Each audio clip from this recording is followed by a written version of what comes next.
This is Bracket Basin. It's a very hard mountain. It's in Sugarloaf, in Maine, in United States of America. And my family has been going to Maine and skiing for a long time, so we are skiers. My mom broke her back, so she has a little back problem, but everything else is good. She hasn't really recently done tree skiing, but me and my dad and my brother have been tree skiing a bunch. So here we are skiing something in Maine called Bracket Basin, and it's a very hard tree skiing backcountry on snow skiing here, and it's in Sugarloaf here. It's on the west side mountain off and King Pine. You will see all the terrain. It's Bracket Basin and Burnt Mountain. Now it's very hard if you go a little more west, and there are tons and tons of jumps. In these kind of moguls and bank turns, you will get stuck a bunch. It's very fun, but it's tree skiing. Watch out for any trees up ahead of you. And always wait for your teammates and problem solve if anything goes wrong. If something does go wrong or someone falls, then what you can do, if you're behind them, then just help them up. And then if it's a ski team, then practice. And if you didn't, if you're very scared and you're just tree skiing if it's open, that means, and they don't groom these trails because it's backcountry. It'll ruin everything if they groom it. So I sometimes just find random paths, and I'll look at my mom. I stop, wait for my mom, because she has a back problem. So I fell, right? My brother's behind me. They all check if I'm okay. Then when I get up, we go again. Now, if you get hurt, or someone better than you comes, just pull to the side of the trail.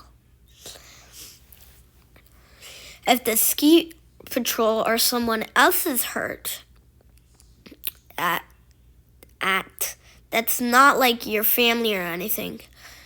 Just pull to the side and ski on the side until you pass them.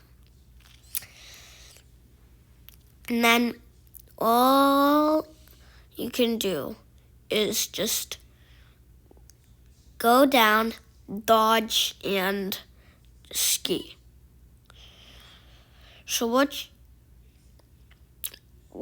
that's what you think you're only doing. Actually, what you're doing is very, very important. You have to carve slowly. When you're in a very thin area, carve fastly and thin. Now these moguls kind of get bigger and smaller and bigger and smaller and bigger and then smaller. That means there's something might be coming up, like a mogul like that. Like a stump, like that, rock thingy. Now there's some insane things here where you can just ram into a tree. Now always pay attention until you're stopped.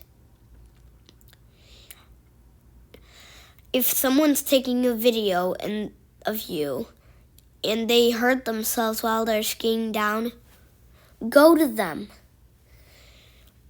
Be responsible for your teammates. What can happen? Risky things can happen. Always shout out dropping in. That rock almost hit me. Oh, I said I'm dropping in so they know that I might get hurt. And they know they should move out of the way because I said I'm dropping in and I need space to stop and get out of the way. Now, always when you're tree skiing, say, I'm dropping in. My family don't know that, but it's a thing you do because they might, if you don't say it, then they're like, okay, let's hang out until he gets here, and then I might ram into them. So always look out for what's ahead of you and always say, I'm dropping in. Now, if you go more west, then they're a little more technical. And like this. Like, see, so you have to go very fast in these areas. If you want to get a jump, you have to go insanely fast. This is not a good idea. Like, do not jump when you are tree skiing. No matter whatever. Oh, tra-la-la. Oh, I see a mogul. Let's jump it. No. That's insanely dangerous. Experts only. Quadruple black.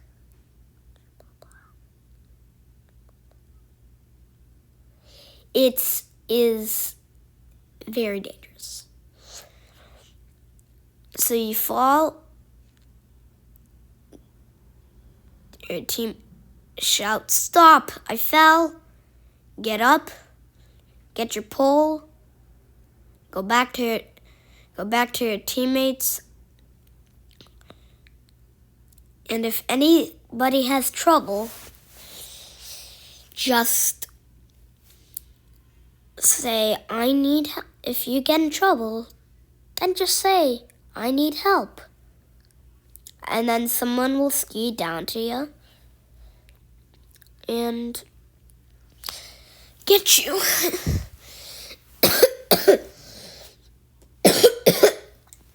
Got it? Is that? Because if you don't, then that's what will happen. So if you look closely at this video, then you'll see how dangerous light tree skiing is.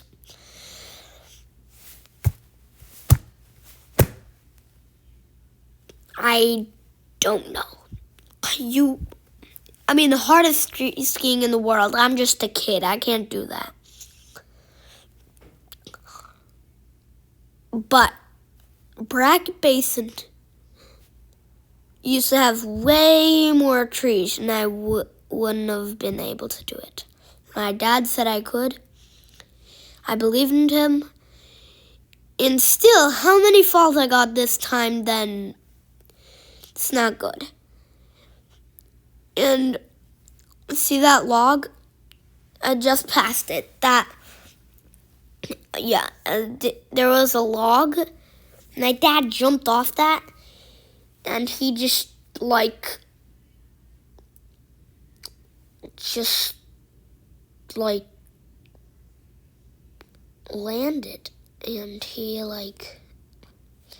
and And see what happened to my brother just now.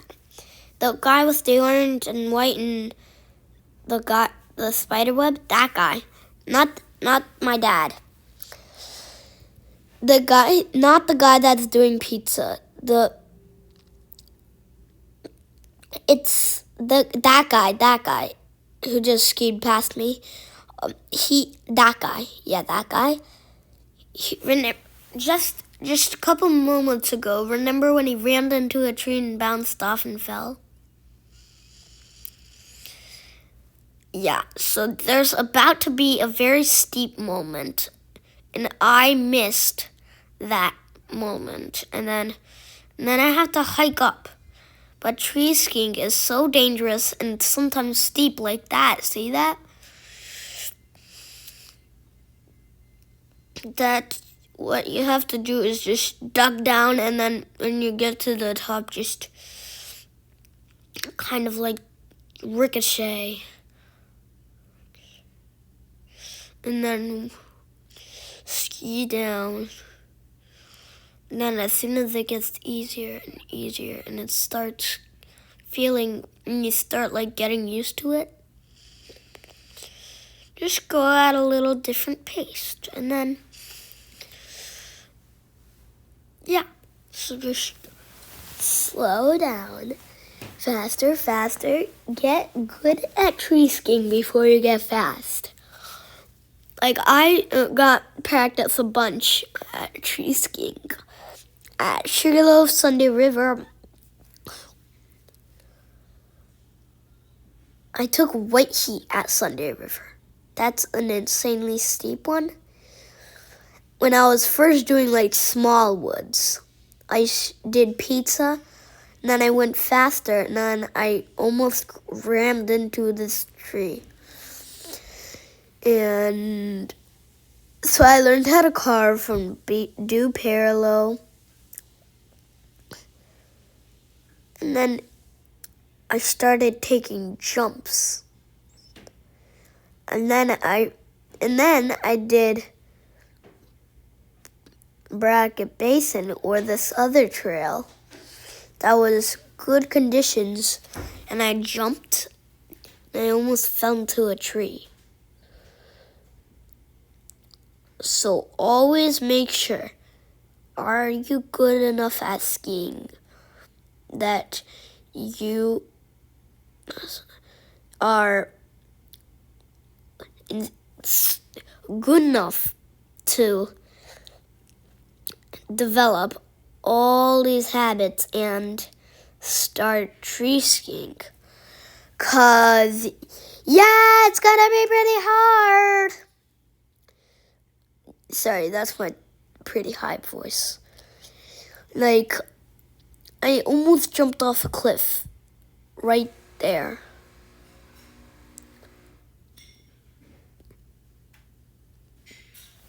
And I almost caught my ski. And I caught my ski in snow. It's very powdery at one point. But then it gets just ruined. It just goes icy. And all of it just like stops, and you feel like you're just gonna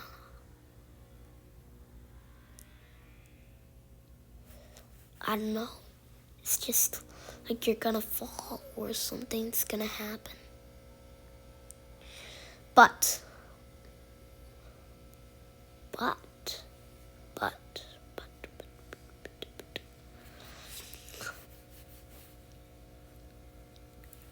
if you're good enough,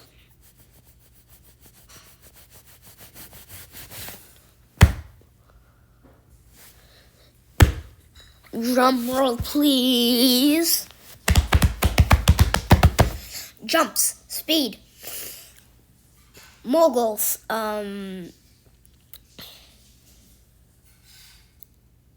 like you can do a bunch of stuff. But that's insanely dangerous. There was a snowboarder.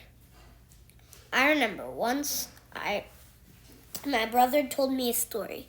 That snowboarder that's so good at snowboarding snowboarded down Everest.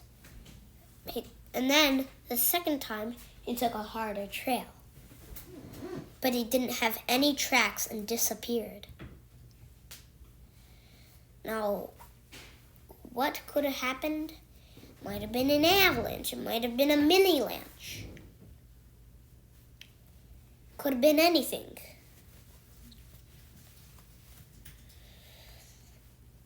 So things are risky. Shouldn't go heli skiing until you're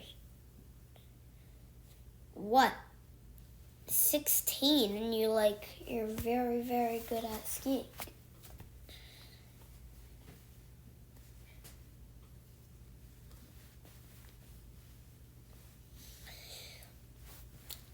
You look at your toe. If you go too high or anywhere insanely dangerous, check at your toes.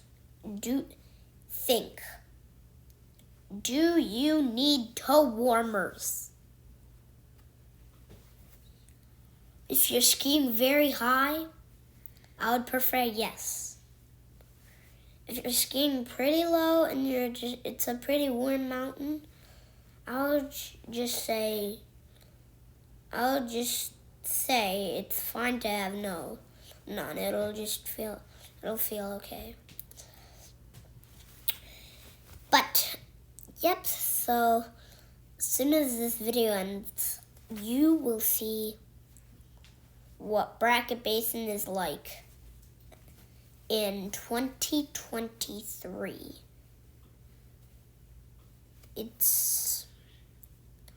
Honestly, it looks easy, but it's kind of, that was a huge jump that I slipped off a mogul. And, yeah. So,